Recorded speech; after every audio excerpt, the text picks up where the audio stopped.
Vous savez, le public a besoin de voir des pièces, mais nous, on a besoin du public parce que le rire, on ne peut pas le faire tout seul.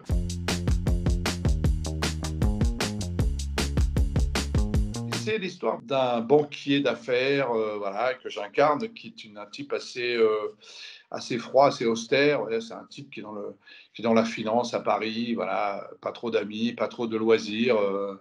Un jour, il reçoit le coup de fil d'un homme qui se prétend être son meilleur ami parce qu'un site de rencontre pour amis, qui s'appelle Amitic, a décidé qu'on était les meilleurs amis. Et donc, moi, évidemment, je ne l'ai jamais vu, je ne le connais pas, je ne sais même pas qui c'est. Et puis je me dis, mais moi, je n'ai pas besoin de ça, j'en veux pas, moi. Et puis, comme il est un peu malin et comme c'est un peu un poison, il va aussi essayer de séduire un peu ma femme d'une certaine façon pour justement. Parce que lui aussi, il est tout seul, il est seul dans sa vie. Donc tout d'un coup, il se retrouve à avoir un meilleur ami, l'ami de sa femme. Et voilà, alors de fil en aiguille, eh ben, il va devenir de plus en plus le poison de notre couple, le poison de ma vie. Et pour jusqu'à un moment donné, ça se transforme et que ça devienne un cadeau, finalement. Parce que c'est ça aussi, la morale de l'histoire, c'est qu'un ami peut aussi vous changer la vie. Le théâtre, c'est toujours le rêve de l'acteur. D'abord, quand on démarre, quand on choisit ce métier-là, au départ, on veut faire du théâtre, on veut se retrouver sur scène, on veut être en face du public, on veut entendre rire les gens ou les entendre pleurer, peu importe.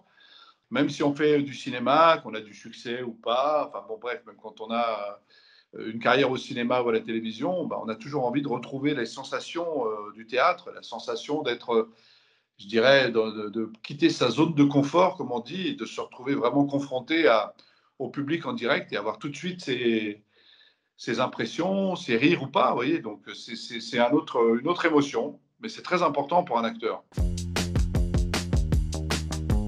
Quand il a fallu donner mon avis sur la pièce, je dis oui, mais j'aime bien cette pièce et je l'aime tellement que j'ai envie de la raconter moi. Je n'ai pas forcément envie que ce soit quelqu'un d'autre qui s'en occupe. Donc, est-ce que vous me permettez de faire la mise en scène? J'ai fait des réalisations de films, la mise en scène de cinéma.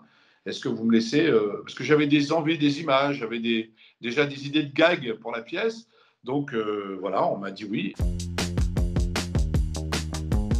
Claudia Tagbo, qui joue ma femme, qui joue une femme un peu bourgeoise, voilà, qui tout d'un coup passe sa vie à la maison. Voilà, vous savez, c'est ces couples un peu clichés des bourgeois, la bourgeoisie un peu de grande ville, qui le mari travaille et la femme est à la maison. Et puis il y a Lionel Abelansky, qui est un copain déjà dans la vie, qui est un acteur avec qui j'ai fait beaucoup de films, qui est un acteur que j'adore, qui est vraiment quelqu'un qui est un très grand acteur et qui joue le fameux meilleur ami de Creuse. Et voilà, et on est tous les trois. Je pense qu'il y a une demande, il y a une envie sur ce genre de projet, qui est une comédie, c'est une pièce qui est assez courte, qui est une vraie comédie avec des acteurs que les gens, je crois, aiment bien. Je crois que les gens ont envie de ça aujourd'hui. Donc, on a été beaucoup sur nous-mêmes. Maintenant, on a envie de sortir. On peut sortir. Alors voilà, après, les conditions, bah, vous les connaissez. J'espère qu'à Pau, au Zénith, il y aura du monde. En tout cas, je fais tout pour moi. Hein. On a besoin du public. Nous, vous savez, le public a besoin de voir des pièces, mais nous, on a besoin du public parce que le rire, on ne peut pas le faire tout seul. Donc, mais ce que je vois, c'est que le début de la tournée se passe très bien.